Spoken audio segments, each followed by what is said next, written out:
Le chanteur s'installe en France avec ses parents à l'âge de 10 ans. En 1967, il commence la musique à la même époque, avec des cours de solfège. Son premier instrument est le violon, même s'il préfère à l'époque la guitare. Très vite, il devient autodidacte en matière de musique, et décide de s'initier à la percussion africaine. C'est en tant que batteur qu'il joue pour la première fois devant un public. À 13 ans, Phil Barnet rejoint des camarades de classe dans un groupe, Terre-Neuve, qui propose des morceaux de jazz rock. À cette époque, Phil écoute du funk, James Brown, et du hard rock, Led Zeppelin, Deep Purple, Black Sabbath. À 16 ans, il intègre un groupe, les Diams, qui joue dans les bals avec qui il travaillera 6 ans mais cette fois comme chanteur, percussionniste, ref, nécessaire. Pendant ses études, il fait la connaissance de Michel Amsalem,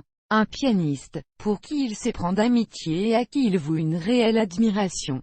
Avec lui, il fait ses premières armes d'auteur et compositeur de chansons. En 1980, à l'âge de 24 ans, il participe à la création de la radio libre Carbone 14, sur laquelle il programme exclusivement de la musique noire. On peut même dire qu'il est celui qui a amené le rap en France. Il rencontre à la Scala de Paris la grande discothèque en vogue à cette époque le DJ Bernie pour qui il se lie d'amitié. Il lui écrira une chanson, Polar, sous le nom de Bernard Gaëvan. C'est à cette époque qu'il débute comme DJ spécialisé funk, dans une grande discothèque parisienne, le Bibelot, à Mantes-la-Jolie 78. Il devient même animateur TV pour RTL TV où il présentera pendant près de 2 ans des émissions magazines. Une de ces émissions le conduit à présenter quotidiennement une éphéméride en rap. Il est contacté par un des musiciens de Jacques Higelin, Dominique Bird Bouvier, pour chanter des titres en anglais. Ce qui amènera Phil Barnet à travailler sous la direction de Marvin Gaye.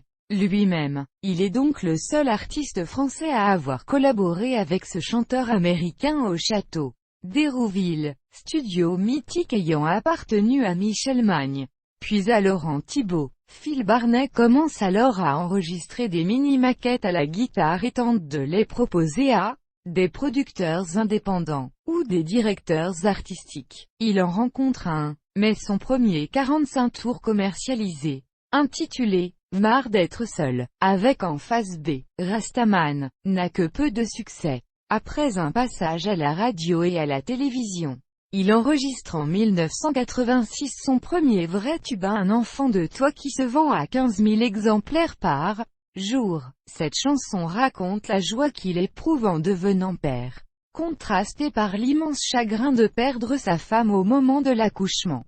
Parallèlement, le chanteur fait ses débuts au cinéma dans le film d'Ariel Zetoun Le nombril du monde. En 1988, arrive dans les bacs l'album Recto Verso, suivi de Tour d'Ivoire. 1990, Phil Barnet se retrouve sur la première marche du Top 50 grâce à cet album. Les 25 ans du Top 50. Le 21 décembre 2009 sur France 2. S'ensuivent les albums Carnet de route, 1992, Partagez tout, 1995. Un an plus tard, Phil Barnet revient sur le devant de la scène avec un best-of, baptisé Histoire confidentielle, suivi de Voleur de rêves, et C'est promis, 2002. Début mars 2012, il s'est produit avec Philippe Cataldo, Johnny Jamison et DJ Cyprien Rose à l'occasion de l'ouverture d'une nouvelle salle de concert, le Mods, dans le 13e arrondissement de Paris. Il est le père d'un petit garçon.